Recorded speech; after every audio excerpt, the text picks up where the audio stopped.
Halo saudara, senang sekali saya Madari Sasmita kembali hadir menyapa Anda dengan sejumlah informasi teraktual, tajam dan terpercaya. Selama 60 menit ke depan saya akan menemani Anda dengan sejumlah berita yang sudah disiapkan tim redaksi Liputan 6 SCTV daerah Jawa Timur di antaranya. Diduga akibat remblong, truk bermuatan pipa di Jember jatuh ke jurang, sopir tewas. Jenazah TKW asal Jember yang dibunuh di Malaysia tiba di rumah duka.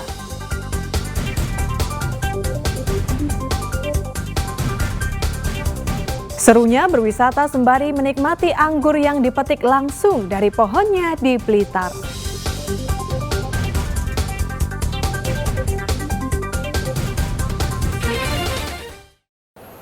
Saudara, guna penyelidikan kasus kecelakaan bus rombongan Satgas Partai Hanura di Tol Ngawi, polisi memeriksa rekaman CCTV milik PT Jasa Marga. Sementara itu, hingga Minggu sore, 28 penumpang terluka masih dirawat di rumah sakit. Inilah rekaman CCTV milik PT Jasa Marga saat terjadi kecelakaan bus Satgas Partai Hanura di Tol kilometer 544 Ngawi, Minggu pagi. Terlihat saat kejadian lalu lintas di tol sepi. Sebelum terguling, bus berusaha mendahului truk yang melaju di depannya. Diduga pengemudi bus tidak bisa menguasai kemudi sehingga bus akhirnya terguling dan terseret hingga puluhan meter. Akibatnya 2 penumpang bus tewas di lokasi kejadian, sedangkan pengemudi bus tewas saat dirawat di RSUD Sragen. Berawal dari kelalaian dari supir. Saat ini masih pendalaman. Untuk korban keseluruhan 31 orang, yang meninggal 3, yang 28 orang ada dirawat di Rumah Sakit Widodo, yang 4 ada di Sragen. Kalau yang 4 sudah rawat jalan, sudah bisa pulang. Kalau di lapangan sendiri, dan seperti apa sebenarnya kondisinya? Jadi untuk bis itu terguling dan terseret. Saat ini masih pendalaman. Seperti apa? Karena sopir meninggal dunia. Sudah, saat ini masih pendalaman, baik CCTV maupun kita sopir dari truk itu sudah kita amankan. Saat ini masih pendalaman seperti apa kejadiannya. Hingga Minggu sore, 28 penumpang terluka masih dirawat di 2 rumah sakit, yaitu RSUD Widodo Ngawi dan RSUD Sragen. Tirgo Suyono melaporkan dari Ngawi.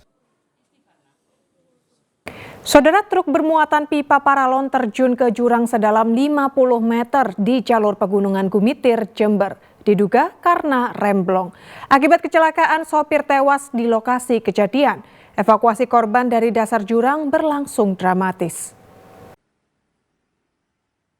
Kecelakaan tunggal terjadi di jalur pegunungan Gumitir, Kecamatan Silo, Jember. Truk bermuatan pipa paralon terjun ke jurang sedalam 50 meter. Kecelakaan ini mengakibatkan sopir truk Budi Santoso, warga Jatiroto Lumajang, tewas ketika di lokasi kejadian. Proses evakuasi jasad korban berlangsung dramatis, sebab tubuhnya terjepit kabin kendaraannya yang ringsek. Tim penolong harus berjibaku menggotong jasad korban dari dasar jurang. Kecelakaan diduga lantaran truk tujuan Banyuwangi itu mengalami remblong. Truk Fuso yang bermuatan paralon di KM 37 km dari arah Jember di lintas Gunung Gumitir, yaitu akibat dari remblong, sehingga truk tersebut mengalami jatuh ke jurang kurang lebih sedalam 50 meter. Jadi dapat diketahui untuk pengemudi atau supirnya, yaitu saudara Budi Santoso dari Jatiroto Lumajang, meninggal di tempat.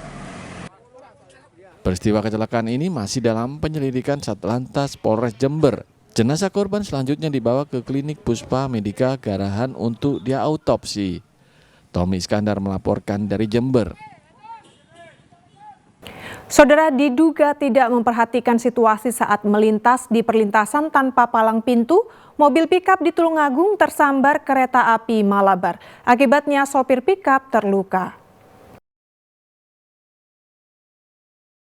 Pikap tersambar kereta api Malabar relasi Malang-Bandung di perlintasan tanpa palang pintu di Desa Aryo Jeding, Kecamatan Rejotangan, Tulungagung terekam CCTV. Akibat kecelakaan tersebut, pengemudi pickup mengalami luka ringan dan dilarikan ke rumah sakit.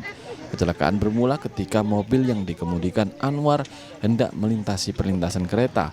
Namun karena diduga kurang memperhatikan situasi, pengemudi tidak mengetahui jika ada kereta api Malabar.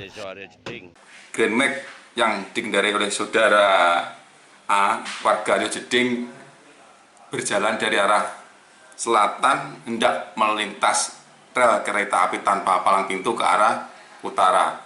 Dan di situ sudah ada penjaganya. Sama penjaga sudah diingatkan untuk berhenti dulu.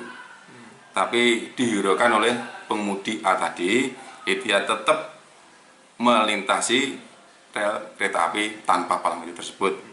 Polisi mengimbau masyarakat untuk selalu waspada ketika hendak melewati perlintasan kereta api tanpa palang pintu, untuk berhenti dan tengok kanan kiri untuk melihat situasi benar-benar aman. Dani Sukendro melaporkan dari Tulungagung. Usai pariwara akan ada informasi jenazah TKW asal Jember yang dibunuh di Malaysia tiba di rumah duka. Tetaplah bersama kami.